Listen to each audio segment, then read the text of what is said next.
sa panahon ng latest news. Dito sa itong linya, Pag-asa Mactan, pinagi ni Sir Manny Jan Agbay. Sir Manny, good morning. Yes, good morning sa Charnaw. Sa tayo mga sukwenteng paminaw. O kaya itong pinakalaing kalambuan sa nung panahon, kasunod ng 24 oras. Ang easterlies o kiniinit nga hangin gikan sa dagat Pasipiko ang mga naka-apekto karon sa silangang bahin sa Luzon o dinhi sa Visayas.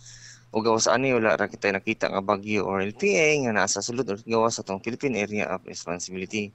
O para sa tong forecast weather condition, ang tibok Metro Cebu lakip na ang nibiling bahin sa Kabisayaan kay makasinati og general fair weather condition nga nipanag sa panagom matuna sa amdag umon nga kalangitan nga naay tsansa sa mga lumulabay na ulan ug mga panugdog kilat ug gumikan kini sa mga localized thunderstorms.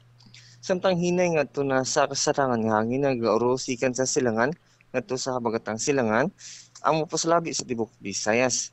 Di nang balod sa tong kadagatan ng kabiling malinaw ngadto na sa kasarangan ang pagbalod.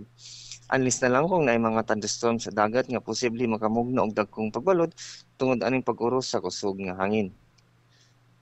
Dinhi sa sugmo tong dagat ni Hunas ganing alas 4:18 sa kadlawon ug motaog kini alas 11:55 karong buntaga.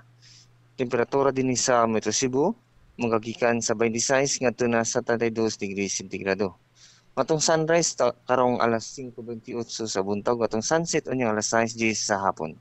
Ug mo lang kanatong latest weather update gikan diri sa Buhatan sa Pag-asa kini si Manager Nagbay, may buntag. Salamat Sir Manny, ang may butag sa Pag-asa. Okay, good morning.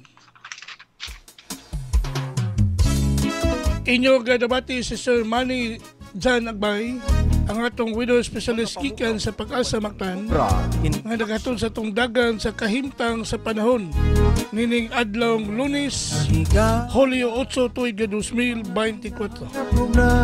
Salamat ni Sir Manny Jan Agbay ug mayong buntag sa Pag-asa Mactan. Balik lagi kan sa TV stations, may pamukauban kang kubra in action. Panaw ka o paminaon sa'yo sa kabuntagon.